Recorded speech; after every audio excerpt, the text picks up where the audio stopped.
Hi, I'm Denny and I'm the lead marketing coach with Weekend Publisher, and in this video I'm going to show you all about author logos, how to create your own. But before we get into it, we're going to talk a little bit about where you're going to actually be using this logo. So you're going to be using it in a couple of different places. You're going to be using it first and foremost on your website or landing page. That's the primary place that you're going to be using it and showing off. There are a couple of other optional places as well. I know there are a lot of authors, especially pen names, they like to put their logo or sometimes just an image as their actual author photo through their Amazon Author Central account on their Amazon page because they want to keep that level of anonymity. There are other ways to do that as well. I'm not a huge fan of putting the logo, but anyways, that's what some people do, as well as any marketing material. Say you go to create a booth at some convention, whatever marketing materials that you print, maybe a banner, maybe a header, that type of thing. Or if you are submitting your book. Now, I don't have a lot of experience with this. I deal exclusively with self-publishers, but if you are reaching out to literary agents, you might use it as a header on some of your materials as well. Anyways, how much time should you spend on it? And I'm going to try not to spend too much time on just this, on how much time you should spend on it, because I get quite passionate about it. Less than an hour. You shouldn't be spending any more than 1 hour on your author logo. And you absolutely could do it yourself. 100%. I have no service to sell you.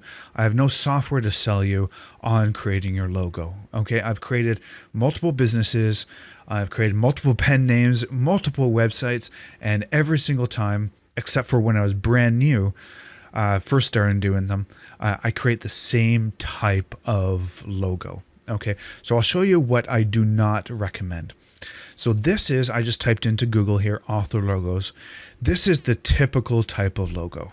Okay, typical type of not only author logo, but like a business logo. They have some sort of image, and it's either stacked or it's horizontal. So this would be a stacked one here. And these aren't like specific authors that I'm picking on. I'm just literally just search for author logos.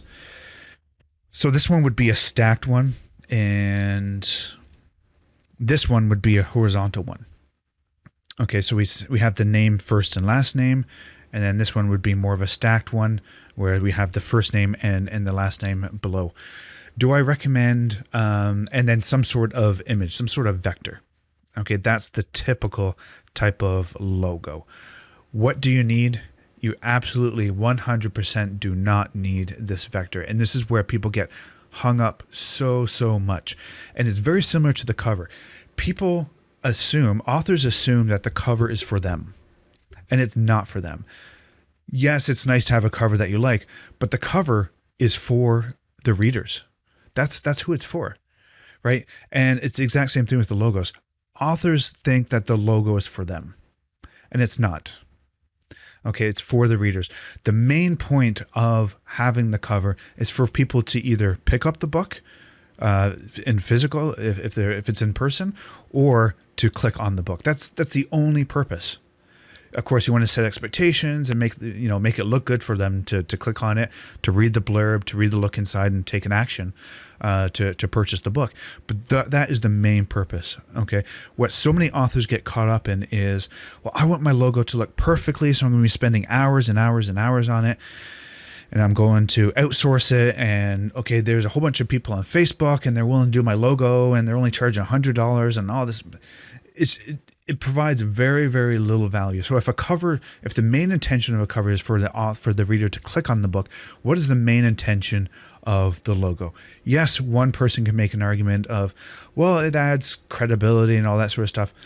It does sort of in a way, but no one has ever said, I wasn't going to buy this book because the blurb doesn't really speak to me and the reviews aren't very good, but man, look at that logo. That logo of that author is so good. I have to read this book now. No, it just does not happen. What is the value of spending hours and hours? It's very little, very little. Okay, with that rant being over, if you're still with me, hopefully you are, here is what I recommend you do. Okay. You go to Canva. If you type in logo, boom, it gives you all of these like crap ideas again, you know, the classic image, the vector, and some sort of font, right? Most of these are stacked. Yeah, we don't need any of this type of stuff. This is the typical type of logo. This is what we're going to do. Okay, Canva, I do have a link down below. We're going to do create design, custom size.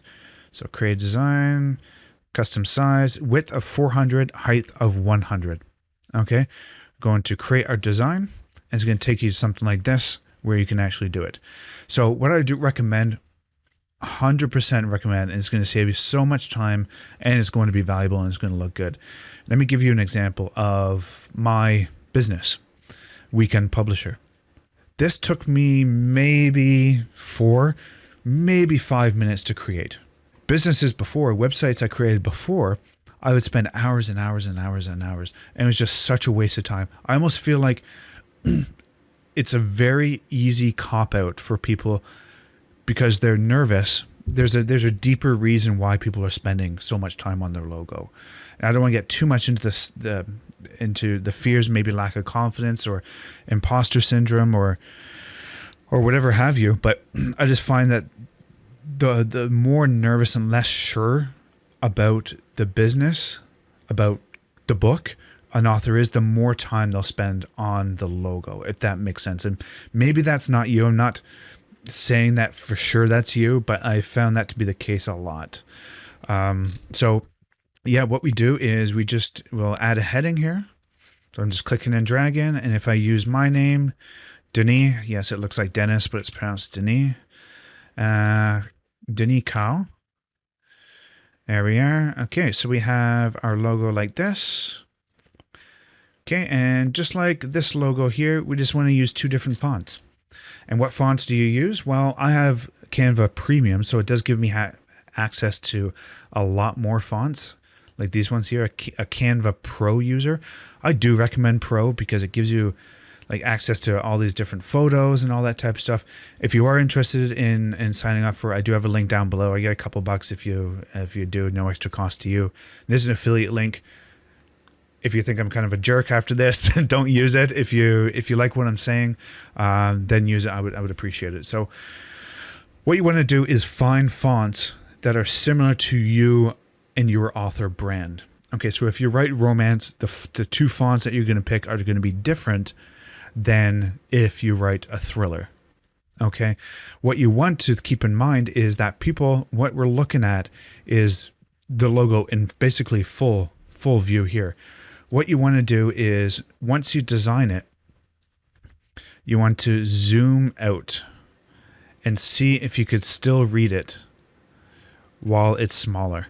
Because people are not going to be, when you have it on your website, it's just going to be small in the top left, generally where it goes, or the middle, the top middle. So you want to make sure that it's a bold enough font that it is going to be viewable. So let's say I write romance, just for an example. I typed in script here to show me, you know, what kind of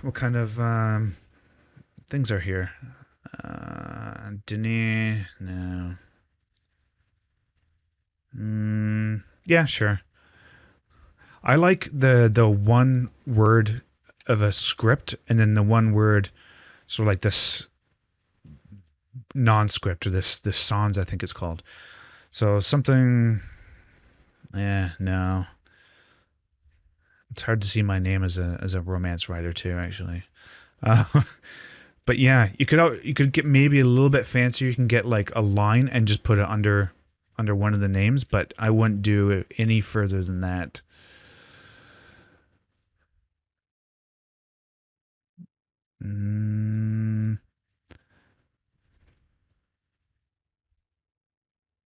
Yeah, I probably would spend a little bit more time on this. Again, way under an hour. But I don't really want to do this in real time here.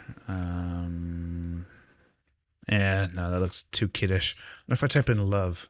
Is there any love? Oh, Lovello.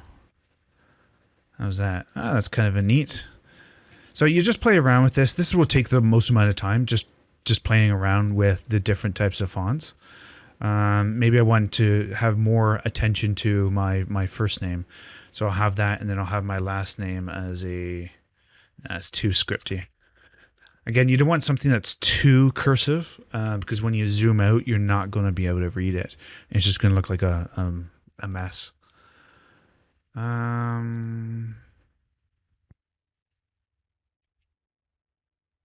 Feeling passionate. Ooh.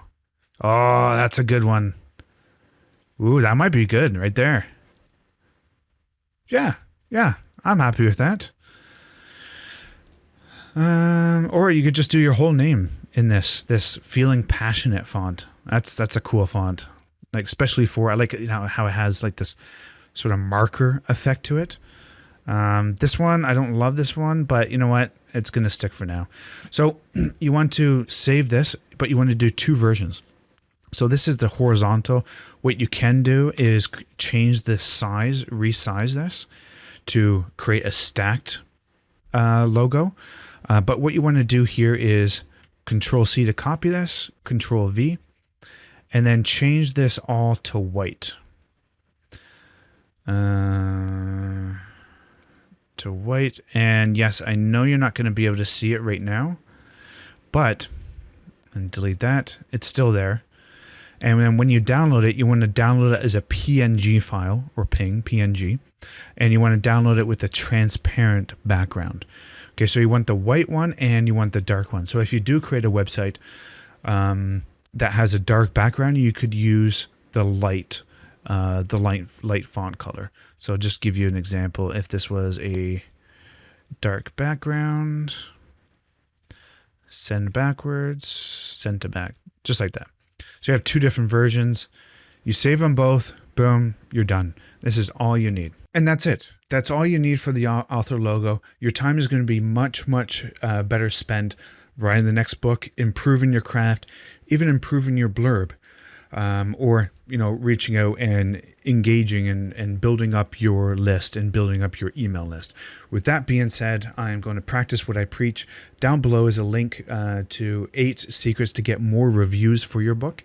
You simply just, for the price of your email address, you'll get a report with my best 8 secrets to get more reviews for your book. I also do offer one-on-one coaching. I'll leave a link down to that down below. I'll also leave that Canva link down below as well. Again, I'm Denis, lead marketing coach with Weekend Publisher. Comment down below. Did this make sense to you? Was I too harsh when I was talking about people who spend too much time on their logo? Was that you? Was I accurate in that? Let me know. Subscribe, like the video. I'll see you next one.